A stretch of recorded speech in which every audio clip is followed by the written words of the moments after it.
I'm Mary, and today I'm here with Ellen Brokaw, and we are in East Ventura at Brokaw Nursery, and I'm so pleased to be here today with you. Every time your name comes up in conversation, everyone has just really wonderful things to say about you. Oh, thank so, you. Ellen, tell me a little bit about your family history and how you got involved in the nursery business. In 1954, I married Hank Brokaw, who I met at the University of Chicago, where he was getting a master's degree in anthropology and I was an undergraduate.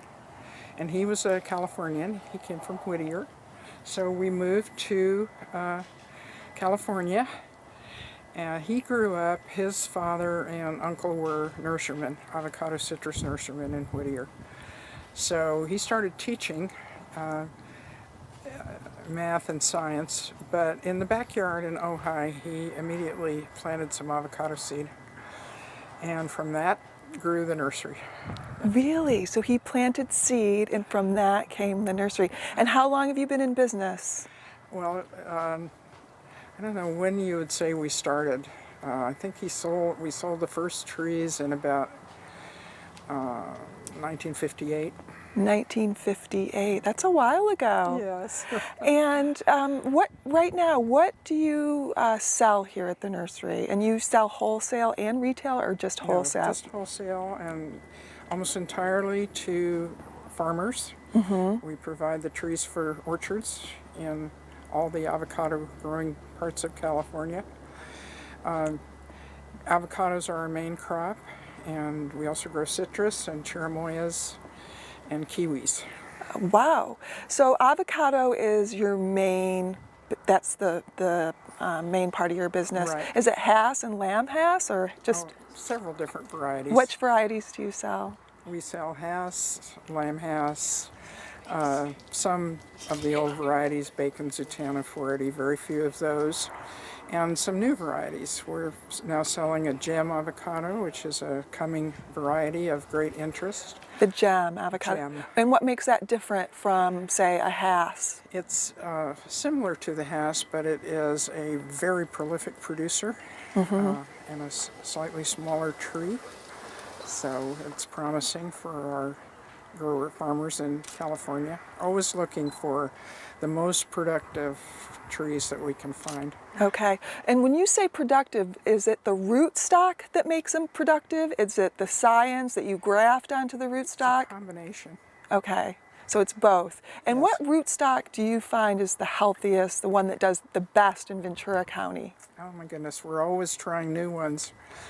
Most recent of the rootstocks that we produce by a clonal process is the Dusa from South Africa. The And Dusa. I've been to South Africa, so that's interesting. Do they grow a lot of avocados in South Africa? They do, Okay, so it's the Dusa, and that does well here. very well. And why does it do well here in particular? Is it the soil? Is it the... Well, it actually seems to do well all over the world. It is one of the main characteristics that you need to have is resistance to Phytophthora cinnamomi, or root rot, which is the big avocado killer. And it has good resistance. It apparently tolerates salty soils. It appears to support very good fruit production, both in quantity and quality. We have an avocado tree right in front. How old is this tree? It was probably planted in the nursery pot. It started in our hothouse and grafted there, and it's a double grafting process because first we clone the rootstock and then we add the scion on the top. And So it's double grafted. Okay. It probably graduated from the hothouse, in May or June last year. Okay. I mean, yes, this year. Okay, so it's about a little over a year old. And when do... May or June, about six months in the Oh, field. for this year. This year. Okay, so just about 6 months. And when does an avocado tree really start producing?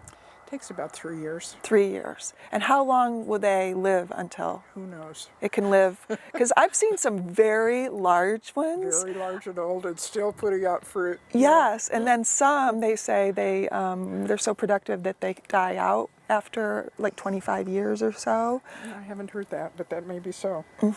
So I know that a few places, in particular Limonera, with the help of Calavo, of course, did an experiment with production and planting trees closer together, and also pruning the inside so more sunlight could get into to the fruit. And they were producing about 8,000 pounds per acre, and after the experiment, they were producing 20,000 pounds per acre. So do you help farmers with the way that they plant as well and how they plant? We do. Okay, so you have a field for reps that go out and help. We have one wonderful advisor who goes out and helps anybody who needs help. We have my son Rob has a demonstration orchard, close planted orchard on Telegraph Road. We take people there to look at it. You know, we don't push people to plant that way, but our own experience is that it, as you were saying, that it produces very well, and that is the name of the game. If California is going to survive as an avocado producing state, we have to have high production per acre. Right, so you recommend planting the trees closer, the pruning techniques. We show them. You show them. Is there anything that they should know about pollination processes? Do you help them with bees, or No. no? That's up to them. Yeah, there is a theory that you need A and B type flowers. So many people plant pollinators along with their main fruit producing variety. Okay. We do that. Okay. And we tell people that. And you see good results from that. And avocados are alternate bearing every other year. Depends on the variety. Okay. Before the Hass avocado came along in the 1940s, 50s, the 480 was the king of avocados. Nice, pretty green fruit. Alternate bearer. Hardly any 480s left anymore because the Hass alternates a little bit, but not nearly so severely. It's an amazing fruit because, you know, avocados don't ripen on the tree. They mature, so they're ready to ripen, but they won't ripen until you pick them. Right. And the Hass avocado will hang for months, so you can time the market.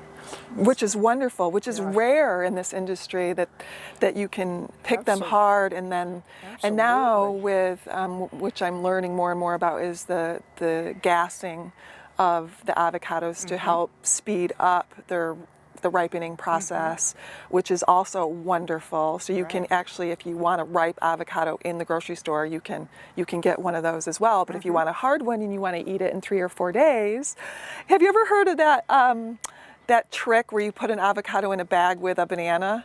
Does that really work? I don't know. I've never done it. You've never Or an done apple. Well, avocado is my favorite fruit, so sometimes if they're too hard, I put them in. And it seems to work for me. So I don't know if it's a folklore and I'm just imagining it. It probably does. Is there any pest? Because the other thing, that, as you know, in the citrus industry, there is a pest. Very serious. A serious pest called the Asian citrusillid. Is there any pests that you have found? These seem so hardy, avocado trees. You know, when we started, my husband started with, you know, nothing, and built the nursery into enough of its success so we could plant some orchards. And when we first planted orchards, there essentially were no pests. We never had to do anything to control pests in avocados. But being the global world that we are now, some pests have arrived. We have a Persea mite that none of them are like the Asian citrusillid that can, if it connects with the long bing, kill the tree. There's nothing like that, but there are a couple that can damage the foliage or the fruit. So we do have to occasionally treat to prevent that. And there is one that is marching across the country. I don't know how far it's gotten, maybe Texas, that is called laurel wilt. Laurel wilt? Yeah, that could kill the tree. Yeah, isn't here yet.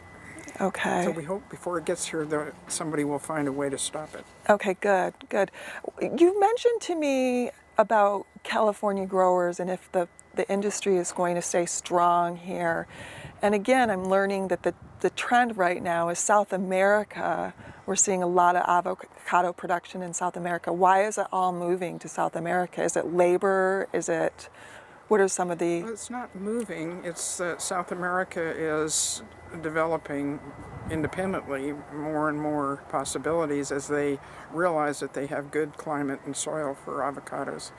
In Peru, there's a whole long strip along the ocean, miles, that for years had no water, and then the government brought water down from the mountains, and so now it's rich with planting avocados and other crops. And how is that affecting your business? So far, through the work of our Avocado Commission and the cooperation of all the players, it's not been bad. The fruit, sometimes we compete head-to-head with fruit coming in the same season as ours from other countries, particularly from Mexico. But there's still a lot of people in this country who have never eaten an avocado, so there's room to keep expanding the market. Right. And are you seeing your market expand? We have been, our sales have been excellent. You're growing. Wonderful. Glad to hear that. Okay, one of my last questions, I wish we had an avocado because every time I talk about avocados, I want to eat an avocado. But one of my last questions is when is the best time to plant an avocado tree? What time of year? Probably spring. Spring? Yeah. After the frost, after the heavy, heavy rains. But you can plant up through early fall. Depending where you are. If you have a big frost danger, you don't want to plant very late. The two things that can really damage a young avocado tree are frost, which damaged at any And we age. had a really bad frost a couple of years ago, and I live in Ojai, and a lot of the avocado trees went black.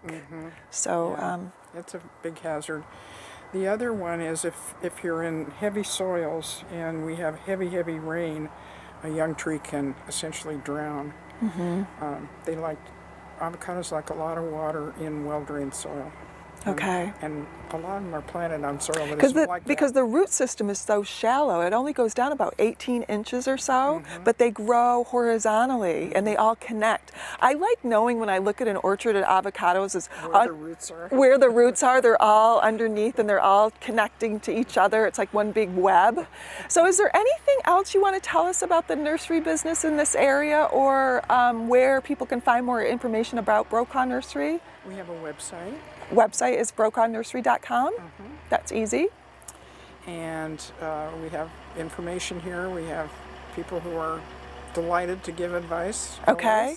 So people can come here and take a tour if they're interested, or if they call and schedule. So you can come and take a tour of Brokaw Nursery. Right. You might not be as lucky as I am to talk to Ellen, but there's other people here that can help, and it's brokawnursery.com. So anything else you want to add? We do quite a few tours, including school children in the winter, because we have the hothouse operation going then. It runs from October through March, and the grafting process is really interesting. So can I bring kids here? I know a lot of kids. I know you do. So maybe I'll bring some kids here to learn more about the grafting, and I want to learn more about grafting and so on. Well, thank you so much, Ellen. It was a pleasure. You. Thank you. And thank you. See you next month.